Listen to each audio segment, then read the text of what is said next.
दीपक और मेरी शादी को 5 साल गुजर गए थे, मगर अभी तक हमारी कोई औलाद नहीं थी। दीपक को मुझ पर भरोसा करते थे।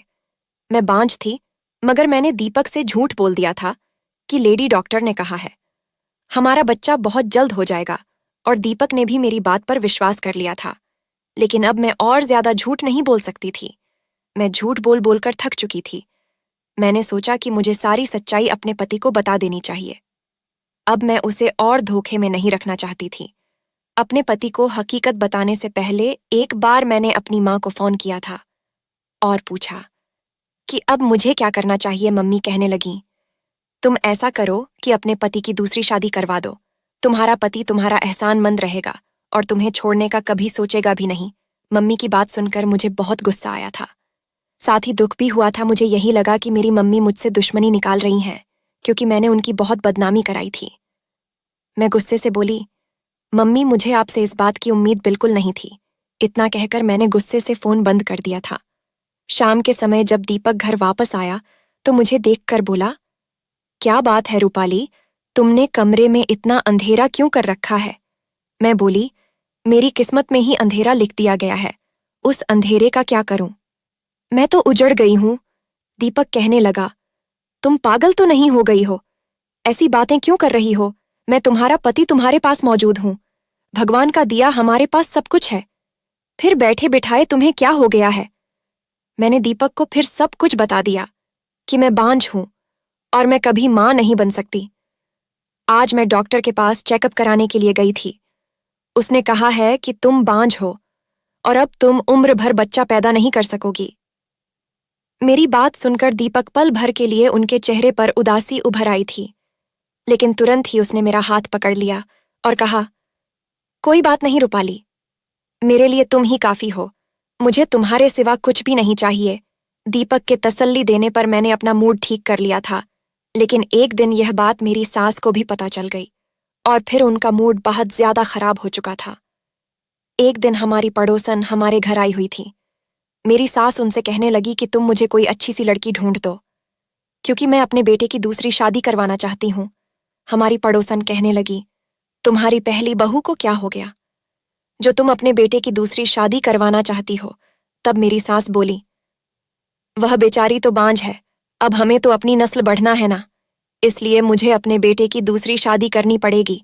यह सब बातें सुनकर मैं थर थर कांपने लगी थी। जब दीपक घर वापस आया तो मैंने रो रो कर उसे सारी कहानी सुनाई। दीपक ने मेरा हाथ पकड़ा और मुझे कमरे से बाहर ले गया और अपनी माँ के पास खड़ा करके बोला, मम्मी, रूपाली के अलावा मैं किसी लड़की के बारे में सोच भी नहीं सकता और मुझे बच्चों से ज्यादा अपनी पत्नी से मोहब्बत है।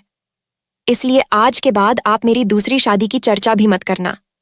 मेरी सास ने गुस्से से सर झटका और कहने लगी, मैंने तो आज तक ऐसा मर्द नहीं देखा जो अपनी बांझ पत्नी के इस कदर नाज नखरे उठता हो।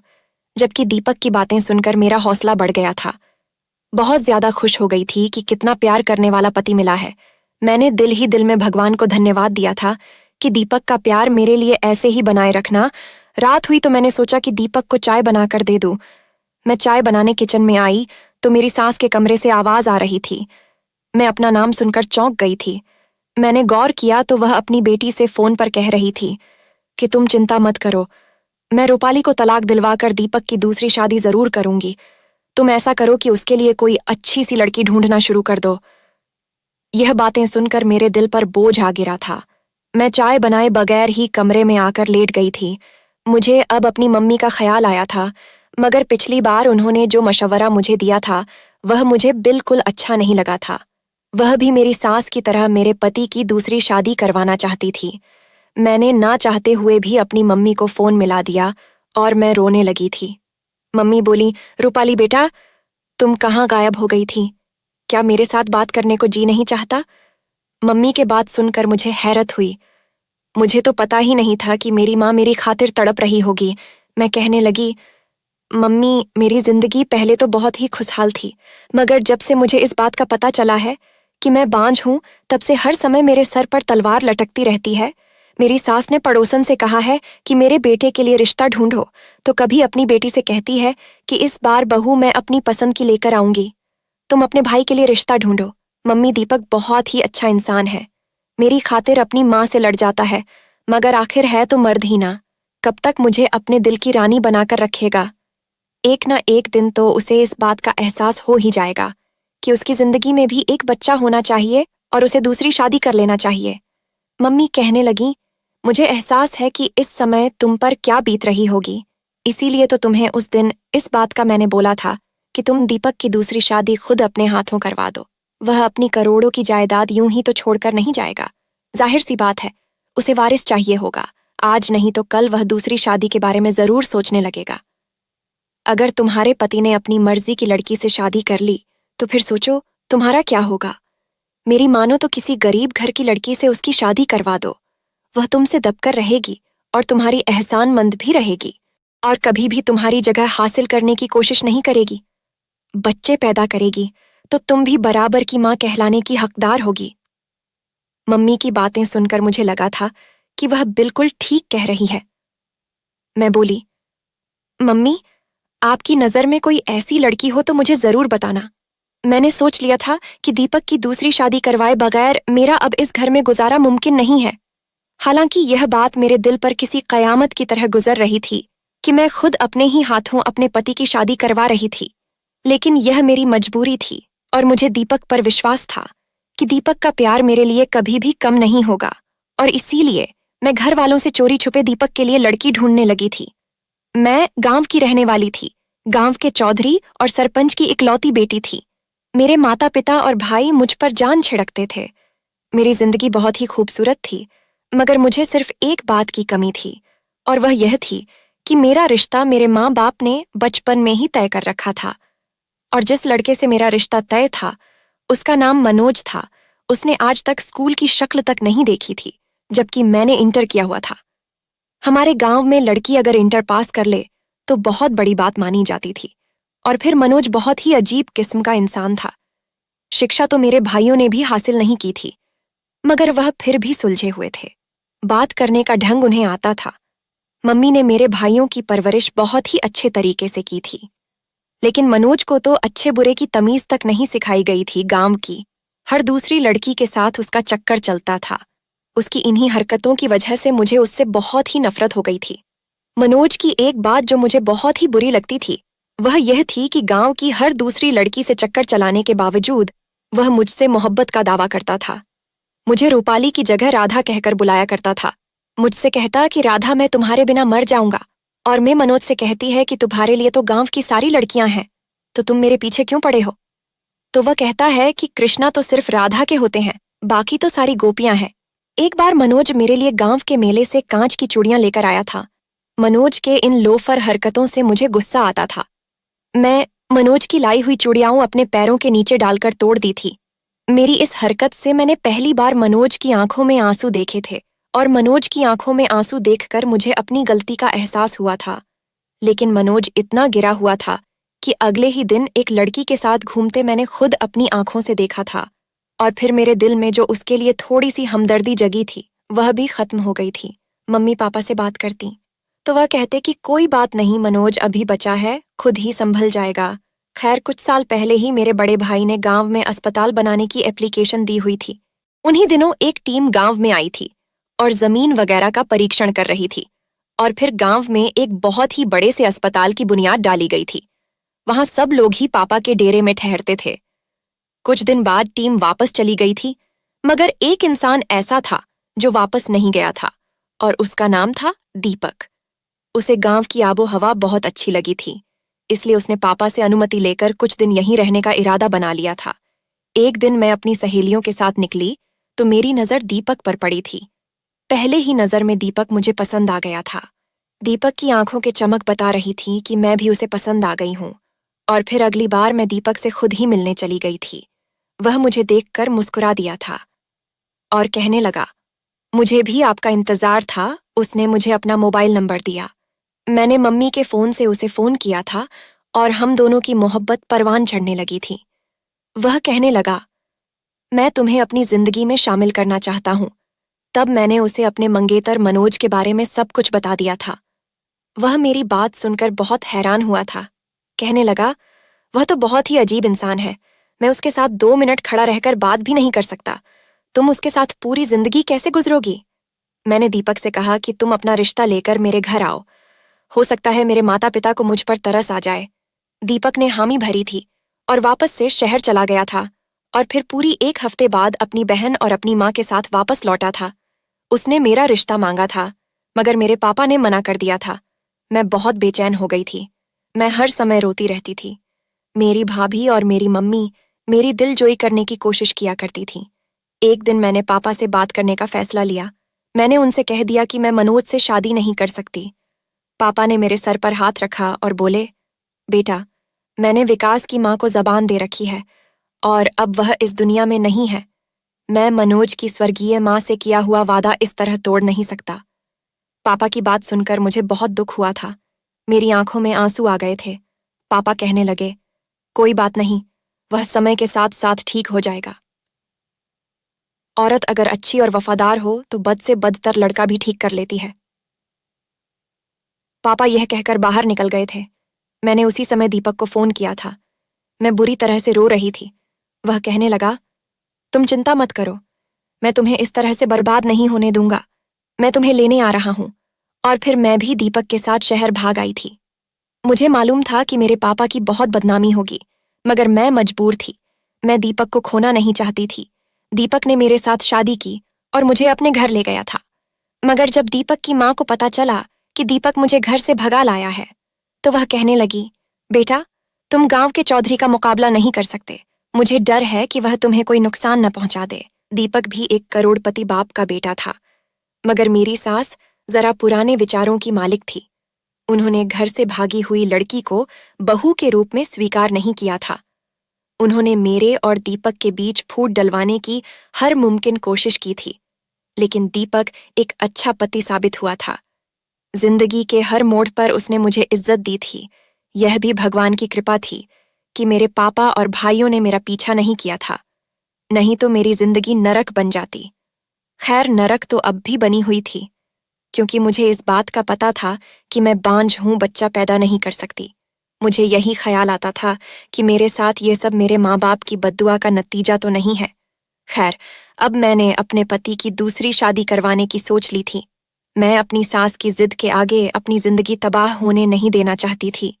इसीलिए मैंने अपनी सास से चोरी छुपे मोहल्ले की एक औरत को कुछ पैसों के बदले अपने साथ मिल लिया था। मैंने उससे कहा था कि तुम मुझे किसी मजबूर गरीब लाचार सी लड़की का रिश्ता ला कर दो, और इस बात का किसी को पता नहीं चलना चाहिए। उस औरत ने बड़े ही गुप्त रूप से मुझे अपने घर पर बुलाया था। उसने मेरे सामने एक लड़की की तस्वीर रखी थी। मैं तो उसकी खूबसूरती देखकर ही दंग रही थी। ऐसा लग रहा था कि वह जैसे चांद का टुकड़ा है। रिश्ता करने वाली वह औरत कहने लगी, यह लड़की अनाथ है और अपने चाचा के साथ रहती है। इसकी चाची चाहती है कि यह जल्द से जल्द अपने घर की हो जाए। मैं तो लड़की की तस्वीर देखकर बोली, आंटी, मैं कभी अपने पति की शादी इस लड़की से नहीं करूंगी। उसका हुस्न तो देखो, मेरा पति तो इसके इश्क में पागल ही हो जाएगा। वह औरत कहने लगी, बेटा, यह रिश्ता बहुत ही अच्छा है, इसको हाथ से मत जाने दो। ये बहुत ही सीधी सादी सी लड़की है, तुम्हारे सामने दबकर रहेगी। मेरा जी तो नहीं मान रहा था, मगर मैंने उस नैना नाम की लड़की का रिश्ता स्वीकार कर ही लिया। मैं तस्वीर लेकर घर पहुंची तो बड़ा अजीब सा मंजर देखने को मिला था। मेरा पति सोफे पर बैठा हुआ था, जबकि मेरी सास और नंद उसके सामने बैठी हुई थी। मेरी ननद बोली, भाई, आप एक बांझ लड़की के साथ जिंदगी क्यों गुजारना चाहते हैं? मैंने और मम्मी ने तुम्हारे लिए एक बहुत ही अच्छी लड़की देखी है, तुम उससे शादी कर लो। जिस पर दीपक बोला, आप दोनों अब बस भी करो। मैंने पसंद की शादी करके कोई इतना बड़ा जुर्म नहीं कर लिया कि आप मुझे हर वक्त ताने देते रहते हैं। मैंने आपसे कह दिया है कि रूपाली के अलावा मैं किसी को स्वीकार नहीं करूंगा। वह मेरी पत्नी है और मरते दम तक वही मेरी पत्नी रहेगी। जहां सास और नंद की बातों ने मेरा दिल छलनी कर दिया था, वही दीपक की बातें सुनकर मुझे बहुत ही हिम्मत मिली थी। मैं उनसे कुछ बोले बिना ही कमरे में चली गई थी। थोड़ी देर बाद दीपक भी मेरे पीछे ही आ गया था। वह कहने लगा, तुम मम्मी और दीदी की बातों को दिल पर मत लेना। मैं बोली, आप दूसरी शादी कर ले दीपक। दीपक मेरी बात पर हैरान हो गया था। वह कहने लगा, मैं ऐसा हरगिज नहीं कर सकता। मैंने कहा, आपको दूसरी शादी की इजाजत दे रही हूं, मगर आप मेरी पसंद की लड़की से ही शादी करेंगे, अपनी माँ की पसंद की लड़की से नहीं। दीपक कहने लगा, तुम्हारे अलावा मैं किसी को स्वीकार नहीं कर सकता, फिर वह चाहे तुम्हारी पसंद की हो या फिर मम्मी की पसंद की, इससे कोई फर्क नहीं पड़ता। मैं बोली, मुझे बच्चे की इच्छा है, आपकी शादी हो जाएगी तो हमारे घर भी बच्चे होंगे, मेरी तरसी हुई ममता को सुकून मिल जाएगा। दीपक ने इनकार कर दिया और कमरे से बाहर चला गया, जबकि मैं वहीं बैठी रोती रही। सच तो यह है कि मुझे बच्चों की कोई इच्छा नहीं थी। मैं तो यह सब बस दीपक को खोने के डर की वजह से कर रही थी। खैर, कुछ दिन मेरे और दीपक के बीच नाराजगी रही थी, मगर मैंने उसे रो रो कर दूसरी शादी के लिए तैयार कर ही लिया था। मगर मैं खुश नहीं थी। नैना को अपनी सहेली बना लिया था, और जिस दिन नैना मेरी सौतन बनकर मेरे घर आई थी, मेरी सास ने खूब हंगामा मचाया था। उन्होंने दीपक के साथ भी बहुत लड़ाई की थी कि कम से कम दूसरी शादी तो मेरी मर्जी से कर लेते। सास को यूं जलता हुआ देखकर वैसे तो मुझे सुकून मिल जाना चाहिए था, मगर मैंने वह पूरी रात अंगारों पर गुजारी थी। मैं पूरी रात रोती रही थी। ये ख्याल मेरी रूह को छलनी करने के लिए काफी था कि जिस इंसान की आंखों में सिर्फ मेरे लिए मोहब्बत हुआ करती थी, आज वह किसी और को देखकर मुस्कुरा रहा होगा। जिस इंसान की बाहों में अब तक मैं सोती आ रही थी, आज उसकी बाहों में कोई और सो रही होगी। मुझे किसी पल सुकून नहीं मिल रहा था। पूरी रात करवाटे लेते लेते गुजार दी थी। सुबह हुई तो मैं जल्दी से अपने कमरे से निकल आई थी, क्योंकि मैं दीपक से मुलाकात करना चाहती थी, मगर वह तो दिन के 12 बज जाने पर भी कमरे से नहीं निकला था। मैंने अपनी सौतन नैना से पूछा तो वह कहने लगी, दीपक तो सो रहे हैं। मैंने उसकी तरफ घूर कर देखा और बोली, तुमने उसे जगाया नहीं? तब नैना रोने लगी थी और बोली, दीपक ने मुझसे कहा है कि उन्होंने यह शादी सिर्फ आपकी जिद की वजह से की है, और अब मैं किसी भी तरह उन पर अपना हक ना जताऊं, नहीं तो वह मुझे तलाक देकर घर से निकाल देंगे। मैं आपसे माफी मांगती हूँ, मैं उन्हें जगाने की हिम्मत नहीं कर सकती। अगर उन्होंने मुझे अपने घर से निकाल दिया तो मैं कहाँ जाऊंगी? मैं फिर से अपनी चाची के घर जाने का सोच भी नहीं सकती। मेरी चाची मुझ पर बहुत जुल्म करती हैं। रिश्ते कराने वाली आंटी ने सच में बहुत ही मजबूर सी लड़की मुझे ढूंढ कर दी थी। खैर, मैंने सोचा कि दीपक मुहा से नाराज होंगे, खुद ही जब मूड ठीक हो जाएगा तो कमरे से बाहर निकल आएंगे। मगर मेरी यह गलत फहमी थी। दीपक की शादी को आज तीसरा दिन था, मगर वह अभी तक कमरे से बाहर नहीं निकला था।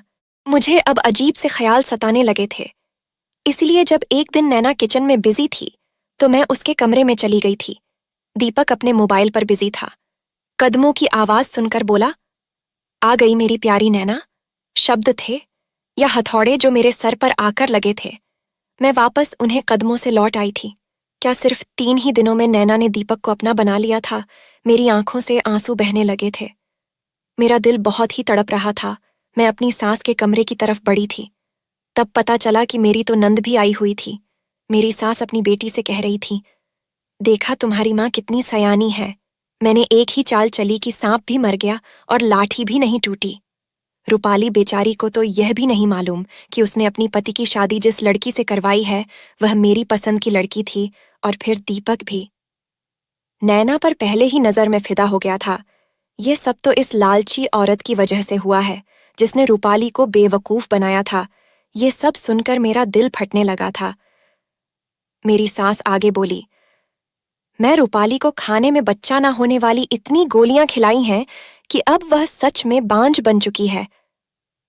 ये सब शब्द थे कि पत्थर जो मेरे शरीर पर बरस रहे थे। मैं जल्दी से अपने पति के कमरे की तरफ गई थी ताकि उसको बता सकूं कि आकर अपनी माँ और बहन की बातें सुने। उन्होंने मुझ पर कितना जुल्म किया है।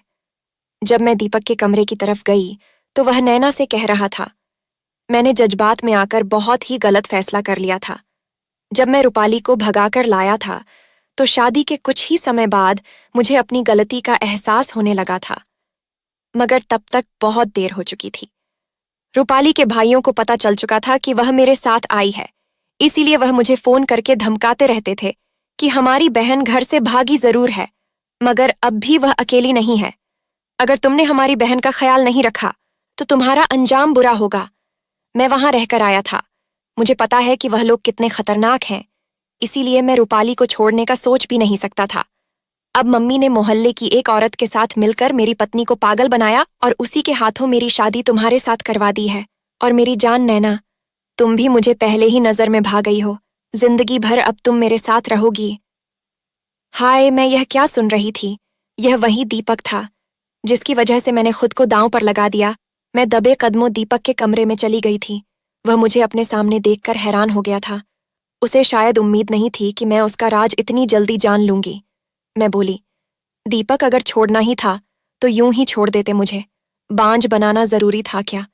किसी इंसान से भगवान की दी हुई सौगात छीन लेना उसका खून कर देने के बराबर होता है। तुम सब ने मिलकर मुझे बेमौत मार दिया है। इतना कहकर मैं उसके कमरे से निकल आई थी। वह मेरे पीछे आया था। कमरे का दरवाजा खटखटाता रहा, मगर मैंने दरवाजा नहीं खोला। फिर उसी रात में दीपक के घर से और उसकी जिंदगी से हमेशा के लिए निकल आई थी। मैं अब एक अनाथ आश्रम में रहती हूँ। मैंने दीपक से अभी तक तलाक नहीं ली है, क्योंकि अब मुझे किसी भी मर्द पर विश्वास नहीं था। तो फिर तलाक लेने का क्या फायदा? मैं मम्मी से फोन पर बात कर लिया करती हूँ। वह मुझसे मिलने भी आती हैं। वह मुझे घर ले जाना चाहती हैं, मगर मुझ में इतनी हिम्मत नहीं है कि मैं अपने भाइयों और अपने बाप का सामना कर सकूं।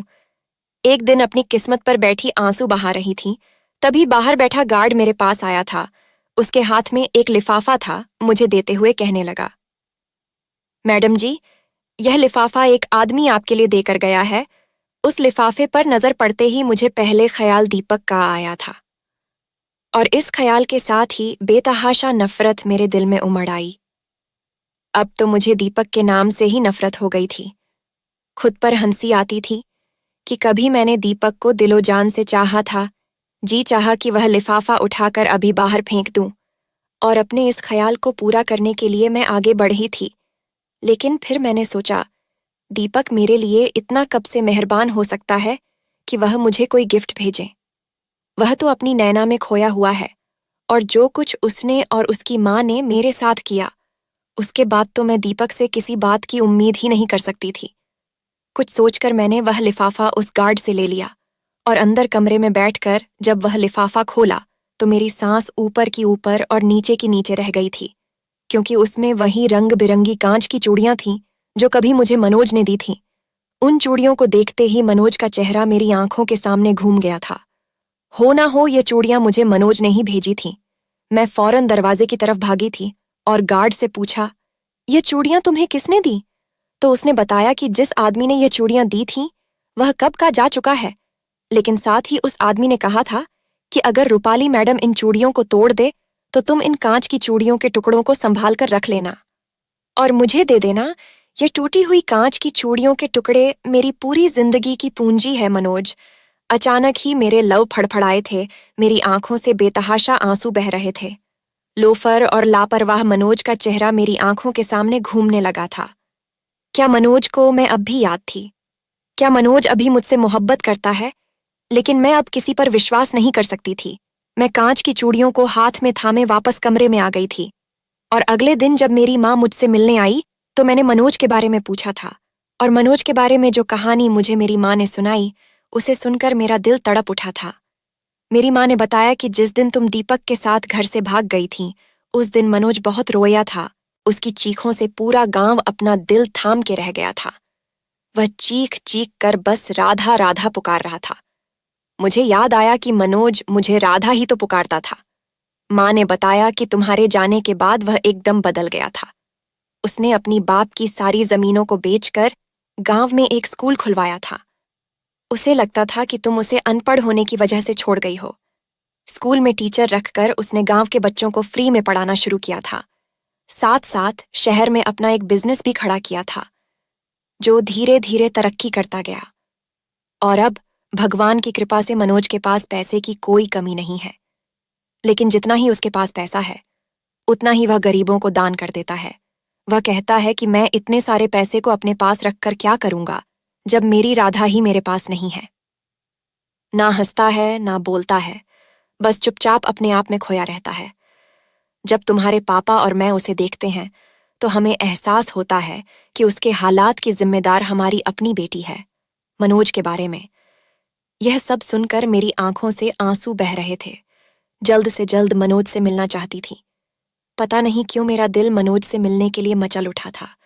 मैंने मम्मी से कहा, मम्मी, मैं मनोज से एक बार मिलना चाहती हूँ। मेरी बात सुनकर मेरी माँ की आंखों में चमक आ गई थी। कहने लगी, रूपाली, अगर तुम चाहो तो मनोज के साथ अपनी नई जिंदगी की शुरुआत कर सकती हो। वह अब भी तुम्हारे इंतजार में है। लेकिन मैं अब कहाँ मनोज के काबिल थी। मैं तो एक बांझ औरत थी और एक शादीशुदा औरत थी। लेकिन मैं एक बार मनोज से मिलकर उसे माफी मांगना चाहती थी, जो मैं उसकी मोहब्बत को पहचान नहीं पाई और दीपक को हीरा समझकर पत्थर से सर फोड़ बैठी थी। मैं मम्मी के साथ मनोज के घर पहुंच गई थी। उस समय मनोज अपने घर पर नहीं था। नौकर ने मुझे बाहर हॉल में ही बिठा दिया था। मम्मी और मुझे बैठे काफी देर हो गए, लेकिन मनोज अभी तक नहीं आया था। तब मैंने नौकर से पूछकर मनोज के कमरे में चली गई थी। साफ सुथरा कमरा कहीं से भी मनोज का कमरा नहीं लग रहा था। ऐसा लग रहा था कि यह बहुत ही पढ़े लिखे इंसान का कमरा है। और फिर अचानक ही मेरी नजर एक ऐसे चीज पर पड़ी कि मैं वहीं दिल थाम कर बैठ गई थी। सामने ही दीवार पर शीशे लगे फ्रेम में उन्हीं कांच की टूटी चूड़ियों के टुकड़ों से राधा लिखा हुआ था, जिसका मतलब है मनोज मुझसे उसी समय से इतनी मोहब्बत करता था और मैं उसकी मोहब्बत को पहचान नहीं पाई थी। मनोज ने जब मुझे पहली बार चूड़ियां गिफ्ट की थीं और मैंने उन्हें पैरों से कुचलकर तोड़ दिया था। मनोज ने उन चूड़ियों के टुकड़ों को संभाल कर रखा हुआ था और आज तक उन्हें संभाल कर रखे हुए थे। मेरी आंखों से आंसू बह रहे थे और पता ही नहीं चला कि मनोज मेरे पीछे आकर खड़ा हो गया था। और जब उसने राधा कहकर पुकारा तो मैं अचानक ही पलटी थी। वह तो बिल्कुल पहचान में ही नहीं आ रहा था। वो लापरवाह सा लोफर सा मनोज कहीं खो गया था। मेरे सामने एक सज्जन व्यक्ति खड़ा था, जिसे देखकर कह ही नहीं सकते थे कि वह अनपढ़ है। मैं रोती हुई अचानक ही मनोज के सीने से जा लगी थी। मैंने सारी मर्यादाएं तोड़ दी थीं। मैं यह भूल गई थी कि मैं शादीशुदा हूं और मनोज से मेरा कोई संबंध नहीं था। मनोज बहुत देर तक यूं ही खड़ा रहा और मैं मनोज के सीने से लगी राती रही थी। मेरे मुंह से बस यही शब्द निकल रहे थे, मनोज, मुझे माफ कर दो। मैंने तुम्हारा दिल दुखाया शायद, इसीलिए भगवान ने मुझे इतनी बड़ी सजा दी है। बहुत देर बाद मनोज ने मेरे सिर पर हाथ रखा था। उसने कहा, राधा, मैंने तुम्हें कभी कसूरवार ठहराया ही नहीं था। गलती तो मेरी ही थी, जो मैं तुम्हारी उम्मीदों पर पूरा नहीं उतरा। मैं आंसू पोंछती हुई मनोज के सीने से अलग हुई थी। थोड़ी देर बाद मनोज बोला कि राधा, मेरे दिल के दरवाजे अब अभी तुम्हारे लिए खुले हुए हैं। मेरे दिल में तुम्हारे सिवा कोई और लड़की नहीं है, चाहे तो झांक कर देख सकती हो। एक पल के लिए मनोज के चेहरे पर वही शरारत उभर आई थी, जो अब से 5 साल पहले वाले लापरवाह से मनोज के चेहरे पर हुआ करती थी। मैंने रोते हुए कहा, मनोज, अब मैं तुम्हारी मोहब्बत के काबिल नहीं हूं। मैं दीपक की त्याग हुई पत्नी और एक बांझ औरत हूं। जिस पर मनोज ने कहा था कि राधा, तुम मेरे लिए अब से वही 5 साल पहले पहले वाली राधा हो, जिससे मैं बेतहाशा मोहब्बत करता था और आज भी उतनी ही मोहब्बत करता हूं। मुझे कोई फर्क नहीं पड़ता कि तुम शादीशुदा और बांझ हो, लेकिन मैं इतनी खुदगर्ज नहीं हो सकती थी कि मनोज की जिंदगी में रोशनी भरने के बजाय उसकी जिंदगी में अंधेरा भर देती। मैं उसे बच्चों की खुशी नहीं दे सकती थी और दीपक ने मुझे जो जख्म दिया था वह अभी ताज़ा था। पता नहीं क्यों मेरा दिल अब किसी मर्द पर विश्वास नहीं कर रहा था। मर्द मर्द ही होता है। कहीं ऐसा ना हो मनोज को भी कल बच्चों की चाहत होने लगे और वह मुझे नजरें चुरा ले। मैं रोती हुई बाहर भाग गई थी और अपनी मम्मी का हाथ पकड़कर अपने घर वापस आ गई थी। मेरे पापा और मेरे भाइयों ने भी मेरी हालत को देखते हुए मुझे माफ कर दिया था। अगले दिन फिर मनोज मेरे पास आया था। उसने उदासी भरे शब्दों में कहा था कि राधा, मुझे नहीं पता था कि मेरी मोहब्बत इतनी खोखली है कि भगवान ने मुझे दूसरी बार मौका दिया और तब भी तुमने मेरी मोहब्बत को ठुकरा दिया। अगर आज तुमने मेरी मोहब्बत को नहीं अपनाया तो मैं हमेशा हमेशा के लिए तुम्हारी जिंदगी से चला जाऊंगा। कभी लौट कर तुम्हारे पास नहीं आऊंगा। मैं यह कांच की चूड़ियां तुम्हारे लिए लेकर आया हूं। अगर तुम्हें मेरी मोहब्बत स्वीकार है तो उन्हें पहनकर बाहर आ जाना, नहीं तो इन्हें तोड़कर उनके टुकड़े मेरे पास ले आना। यह कहकर मनोज वह कांच की चूड़ियां मेरे बेड पर रखकर चला गया था। मैं बहुत देर तक उन कांच की चूड़ियों को देखते रही थी। भगवान ने मुझे दूसरा मौका दिया था, एक सच्चे प्यार को पाने का मौका दिया था और अब मैं उस मौके को छोड़ना नहीं चाहती थी। मैंने वह कांच की चूड़ियां उठाई और अपने हाथों में पहन ली थी। जब मैं बाहर निकाल कर आई तो मनोज मम्मी के साथ बातों में बिजी था। मैंने अपने हाथ पीछे कर रखे थे। मुझे बाहर आते देखकर मनोज के चेहरे का रंग बदल गया था। वह शायद यही सोच रहा था कि मैं चूड़ियों के टुकड़े करके लेकर आई हूं, और जब मैं उसके सामने आकर अपने हाथ सामने किए थे तो वह खुशी से उछल पड़ा था। उसने मम्मी का लिहाज किए बिना मेरे हाथों को चूम लिया था। मम्मी ने खासकर अपनी मौजूदगी का एहसास दिलाया था तो उसने जल्दी से मेरे हाथ छोड़ दिए थे। मैं हंसती हुई अपने कमरे में भाग गई थी। मेरी तरफ से हाँ होते ही शादी की तैयारी शुरू हो गई थी। उधर मेरे भाइयों और पाप ने दीपक से तलाक लेने के लिए कोर्ट में अर्जी दे रखी थी। 1 हफ्ते में ही मेरा और दीपक का तलाक हो गया था और मेरी शादी मनोज से हो गई। मेरे माँ बाप ने मेरी शादी बहुत ही धूमधाम से की थी। ऐसा लग रहा था कि ये शादी मेरी पहली शादी है। शादी की खुशी क्या होती है वह मुझे अब महसूस हो रही थी। इससे पहले तो मैं दीपक के साथ बस कोर्ट मैरिज की थी। सुहाग की सेज पर बैठी मैं मनोज का इंतजार कर रही थी, तो मेरे दिल में कहीं से कहीं तक दीपक की परछाई नहीं थी। बस मनोज के नाम से ही दिल धड़क रहा था। और जब मनोज कमरे में आया था तो मैं और भी सिमट कर बैठ गई थी। और जब मनोज ने मुझे बाहों में भरते हुए मेरे कान के पास अपना मुंह ले जाकर मदहोश लहजे में कहा था कि राधा, मैंने तुमसे नहीं कहा था कि राधा सिर्फ कृष्ण की ही है, बाकी तो सब गोपियां हैं, तो मैंने शर्माकर अपना सर मनोज के सीने में छुपा लिया था। मनोज ने भी कसकर मुझे अपनी बाहों में भर लिया था।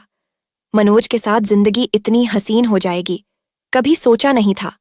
मनोज की मोहब्बत के साए में 1 साल गुजर चुका था। मैं मनोज को अपनी और दीपक की सारी कहानी सुना दी थी। मनोज ने मेरा इलाज करवाना शुरू कर दिया था और डॉक्टर ने उम्मीद दिलाई थी इलाज के बाद मैं मां बन सकती हूं। और एक दिन मार्केट में शॉपिंग करते हुए मेरी मुलाकात दीपक से हुई थी, लेकिन दीपक के चेहरे पर जरा भी रौनक नहीं थी। मुझे देखते ही वह मेरे पास आया था, मुझे हाथ जोड़कर माफी मांगी थी। कहने लगा, रूपाली, मैं और मेरी माँ ने तुम्हारे साथ जो किया उसकी सजा भगवान ने मुझे दे दी है। मेरी माँ पैरालाइज हो गई है और वह बिस्तर पर पड़ी रहती हैं। मेरी माँ को पोता खिलाने की बहुत जल्दी थी और जब शादी के 1 साल बाद भी नैना प्रेग्नेंट नहीं हुई तो मैंने और नैना ने अपने टेस्ट करवाए, जिसमें नैना की रिपोर्ट नॉर्मल थी, लेकिन मेरी रिपोर्ट में आया कि मैं कभी बाप नहीं बन सकता। अब नैना दिन रात मुझे बांझ होने के ताने देती हैं। रूपाली, मुझे तुम्हारी मोहब्बत बहुत याद आती है, लेकिन अब कुछ नहीं कर सकता। तुम मेरी जिंदगी से जा चुकी हो, लेकिन बस एक काम कर सकता हूँ कि तुमसे हाथ जोड़कर माफी मांग सकता हूँ।